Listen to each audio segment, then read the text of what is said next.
Okay. Now, what we like to do in the next step is again making you work. So how do we work with these things in groups of teachers? Again, we work with issue explorations. Voila. Good. So the question we ask you is, and it becomes a more and more big problem in Catholic schools. My children do not longer celebrate All Saints, they celebrate Halloween. And the same is true for all other great Christian feasts. Easter, Christmas. So the question here is, how would you deal with the feast of Halloween in a Catholic school? Yeah? How would you deal with it? So you see again the exercise of an issue exploration. You invite your team to reflect on it, but from these 5 different perspectives. If someone wants his or her school as a reconfessionalizing school, how would he respond? If someone wants to recontextualize, how would he respond to the question, can we have a day of Halloween in a Catholic school? So the idea is that you learn the differences between the different possible approaches of Catholic identity through trying to understand the mindsets of each of them. So I propose that now, again, for some minutes, you work together in small groups and you try to see how someone would respond to the question of Halloween in a Catholic school based on these 5 different paradigms. You get some minutes to make this exercise, and then again we will provide our solution. We have again made the exercise for you, our exercise. How to handle the feast of Halloween in a Catholic school. What would someone think who is in confessionality on? Halloween, what's that? We do not celebrate this in our school. Instead, we are used to celebrate only church feasts, such as All Saints' Day and All Souls' Day. That's it. That's confessional. Someone in confessionality will respond like that. Okay? Values education.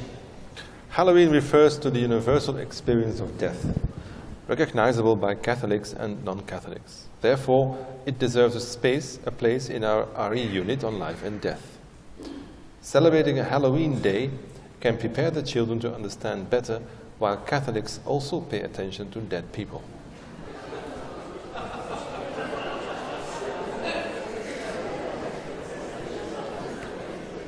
Reconfessionalization. Even though the name of Halloween stems from a Catholic holiday called All Hallows' Eve, it is actually not a Catholic feast. The Catholic approach to death is alien to the Halloween practice. We do not have a cult of death. All the occult practices, such as fortune-telling or ghost-invoking, are forbidden in the Catholic world. Therefore, Halloween should not be present in a Catholic school. It would be better to celebrate the Eucharist, to remember family members who died last year. That's clear. Secularization. Why not Halloween? It is cool to celebrate such new traditions. It's simply another way of having fun. Now, recontextualization. Although the church teachings focus mainly on life, earthly or eternal, and resurrection, death has also its place there. That is why students should learn about the topic of death. And Halloween is one of the ways that people deal with death. Spending a lesson on Halloween might be a good idea, so that students will get to know its history and traditions. However, there will be no fortune-telling nor ghost-invoking. Moreover, anyone should realize that it is more significant to light a candle in a church than a candle in a pumpkin.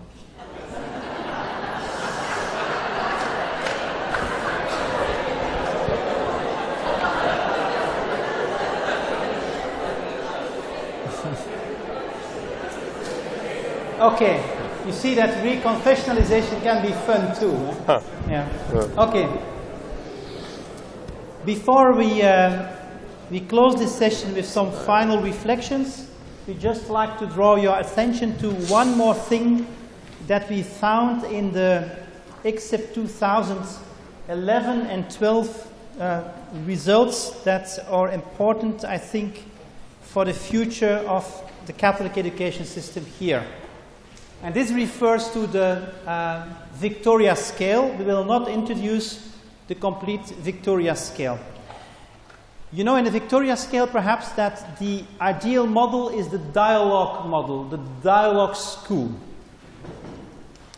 Now, of course, recontextualization in dialogue school goes hand in hand, because recontextualization, in fact, asks for a dialogue between text and context, between tradition and society.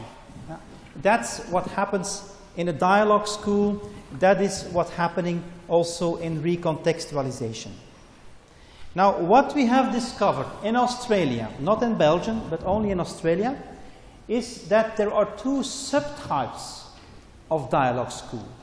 And I'm sure that this discovery will play an important role in the future of the discussion here in this country. To start with telling a story. Once there was a bishop in Australia who saw the right picture for the dialogue school, and who said to us, "I'm not so happy with that diagram because the other religions are in circle and it looks like they are the same as the cross. Even if the cross is bigger, as you can see, than the other symbols." So, of course, that's the concern, and that's the right concern for relativism, that you just present the different religions, the one next to the other. And then what we did as a response to that, as you can see on the left side, we created a new graph, and we put the other religions outside the circle. The bishop then said to us, "But it now looks as if they are not welcome in our schools." So that's the tension you see again, the tension between relativism and a monological tendency. Now, in fact, we have a clever solution, because the boys and the girls around the circle are also in different colors. And in that way, they bring in also that difference and that alterity in the school context. Now, in fact, this remark of the bishop was not an accidental thing or an unimportant thing. In fact, what we see is that these two graphs refer to two different types of dialogue school that exist in Australia. And we have called them, on the left hand, the dialogue school, the charismatic variant of it. And that's a prophecy. They will call it here, within some months, they will start speaking about the dialogue school in its evangelizing variant. Yeah, that's the same charismatic variant. On the right side, you have the dialogue school, what we call the recontextualizing variant. What is the difference? On the left side, it is an asymmetrical dialogue, where you use the dialogue as a context to proclaim the faith.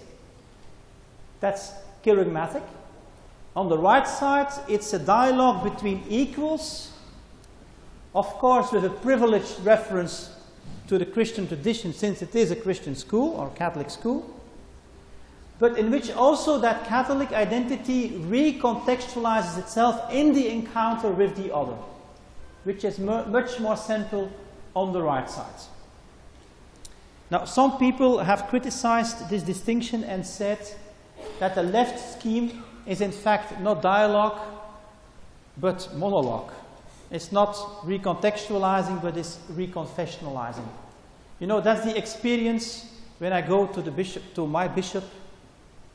He's very polite. I'm in his nice office, and he listens to me. I can say what I want, and he will be very gentle. And at the end, he will summarize as he thinks it is.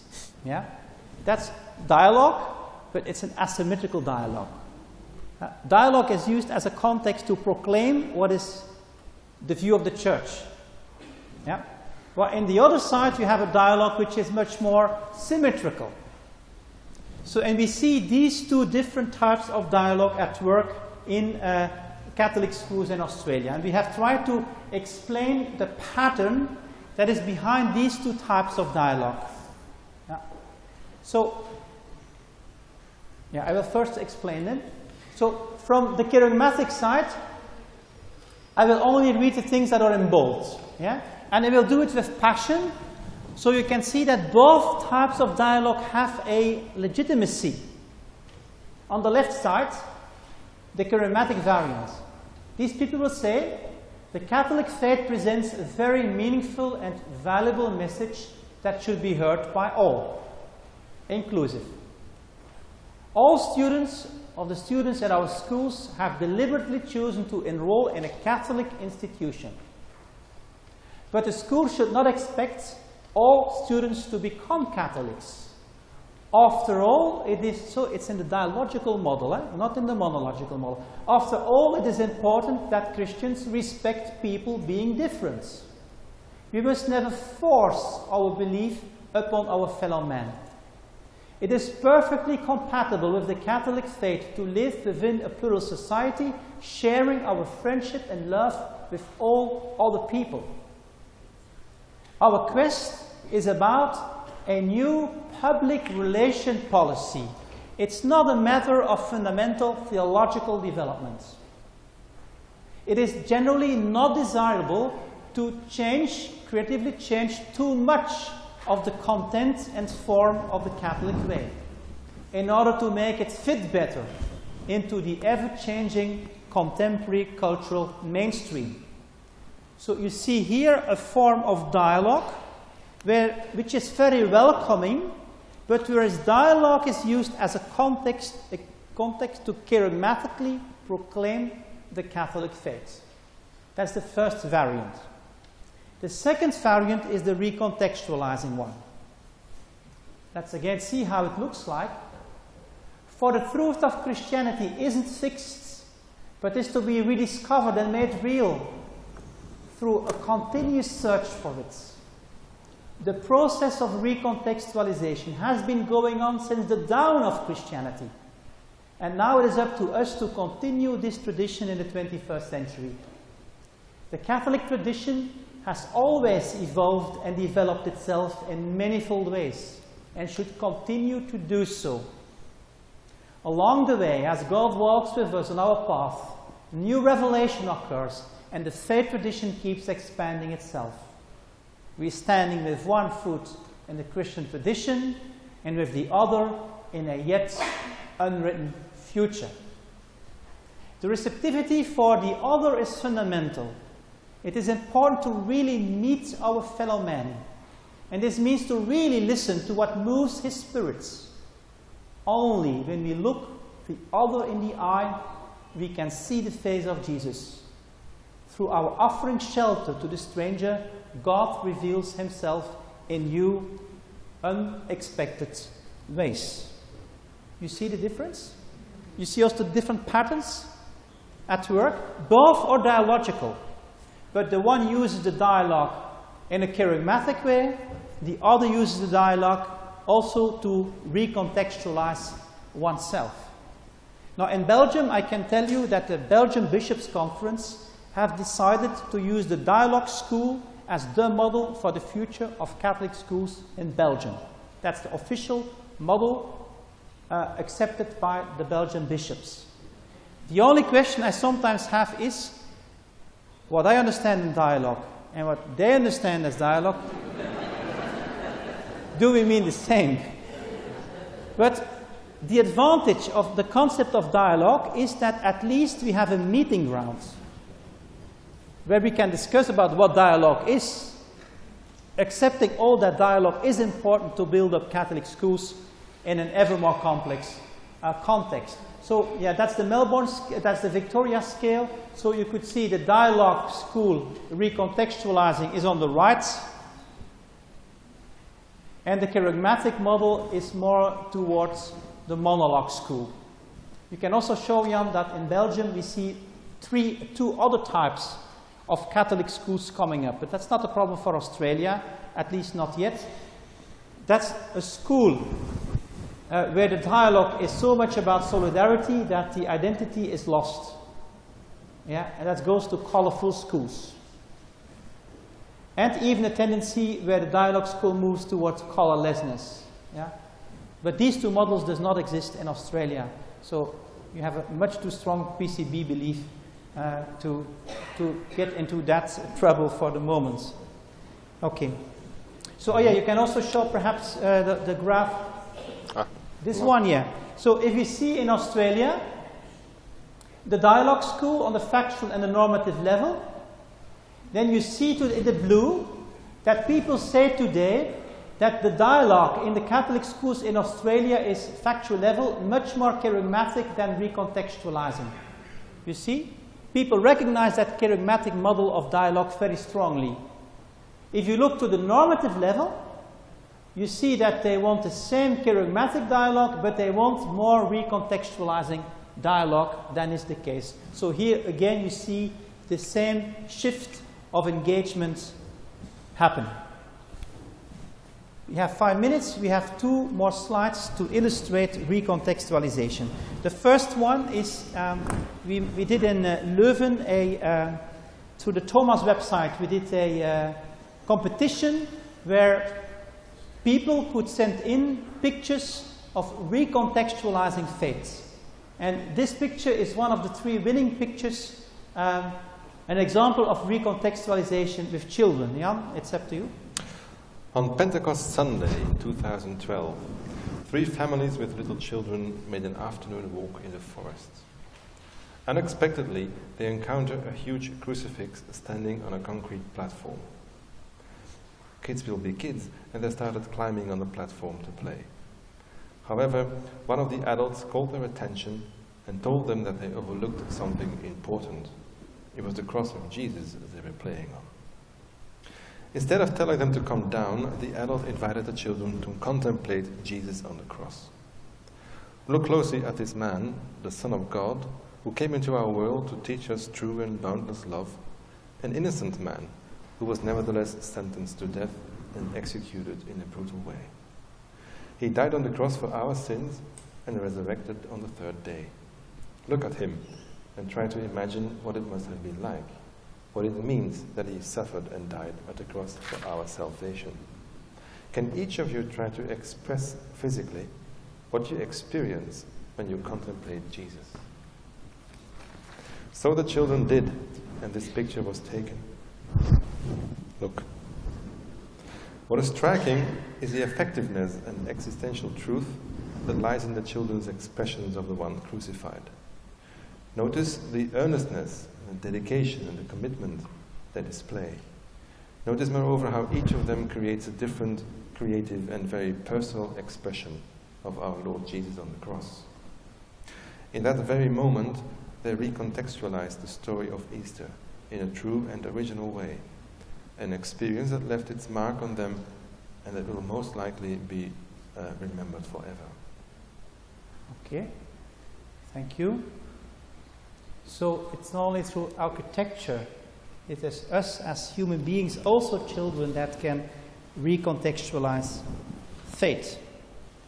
I hope in this lecture, and that's the closing slide, we could explain to you what is the danger of Christian values education, what it means, and how it differs from recontextualization. Giving the high results on post-critical belief, I think if we transcend the taboo and the anxiety to take the risk to recontextualize, wonderful new things can happen. And we would like to end with Marc Chagall, his famous White Crucifixion, which is a good, very good example of recontextualization, because this painting is made at the end of the Second World War, when the Jewish people was persecuted. And Marc Chagall is painting Jesus in a very Jewish way, referring to the burning of the synagogue, of the flying away of the people, of the suffering, of the hopes, of the presence of the Torah. Christ is also blessing us on the cross. You know that this is this painting is, you can read it, his favorite painting. You know whose favorite painting this is? His favorite painting? Someone knows already? No? Of the new Pope, Francis I, prefers this as the most beautiful painting of Christ. I think it's a very hopeful sign that he supports this Jewish expression of the crucifixion. It's also a very hopeful painting, and that's also how we like to close today. If you look to the painting, and all the suffering and all the misery and all the tears, you see that a light is coming from above, that the light coming from elsewhere even fills the suffering, the dying hermeneutical space of Christ. You see also the ladder.